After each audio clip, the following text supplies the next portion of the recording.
cette troisième vidéo, on va essayer de mettre des nombres décimaux sur des droites graduées. Donc normalement, vous savez déjà le faire avec des nombres entiers. Là, on va regarder avec des nombres décimaux. Donc je reprends mon carré unité et je vais le recouper en 10 et je vais reprendre 3 dixièmes, comme l'exemple du tout début du chapitre. J'aimerais mettre ce carré sur un axe. Donc je vais bien aligner pour bien qu'on voit que ça coïncide. Je mets mon axe en dessous et mon carré, je viens le mettre sur l'axe. Alors je le raplatis parce qu'on n'a pas besoin de tout voir. Puis en fait, je n'ai pas besoin des bords en haut. Donc j'enlève les bords en haut. Puis maintenant, j'aimerais mettre des nombres. Le début de mon carré, c'est au tout départ, donc c'est 0. Puis l'arrivée de mon carré, c'est quand j'ai pris un carré entier. Donc à l'arrivée, je vais mettre le nombre 1. Et puis maintenant, j'aimerais mettre mes découpages là. Donc je vais les reporter, je les remets bien en dessous. Et puis je vais venir mettre un point A à l'endroit où le coloriage se termine. Voilà un axe gradué. Alors il est un peu petit pour venir écrire d'autres graduations, donc je le refais en plus grand. Je remets ça, je remets mes 10 graduations. Ma première graduation, c'est bien un morceau sur 10.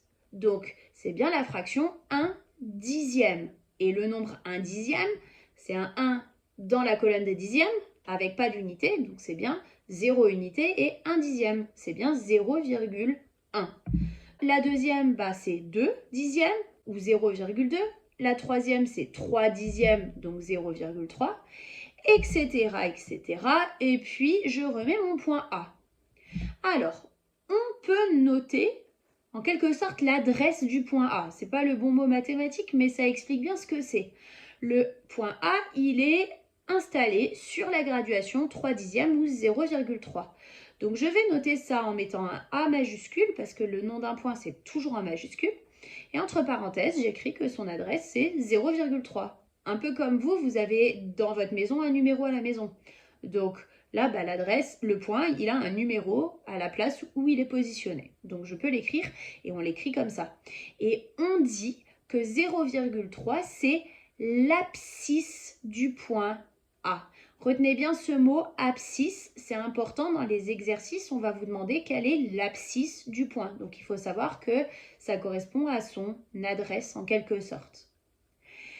Et puis, je peux, si je veux, venir mettre ces deux graduations sur mon axe, 0,6 et 0,7.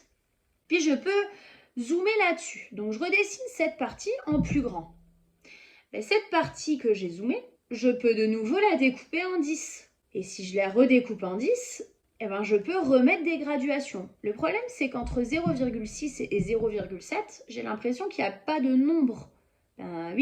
Quand je compte 0,5, 0,6, 0,7, il n'y a rien entre les deux. Donc il faut que je trouve une stratégie pour pouvoir rajouter des nombres entre les deux. Mais ma stratégie, elle est assez facile. Je vais rajouter le 0 derrière pour dire qu'il n'y a pas de centième. Et donc, ça me donne les nombres 0,60 et 0,70. Et là, je me rends compte que j'ai de la place pour rajouter des nombres entre les deux. Je peux rajouter 0,61, 0,62, 0,63, etc., etc. Et cette stratégie, elle fonctionne toujours. Si je rezoome, je peux rajouter des zéros et continuer à compter sans aucun problème.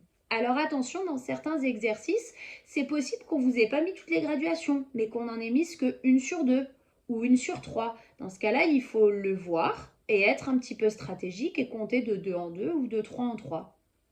Voilà pour cette partie.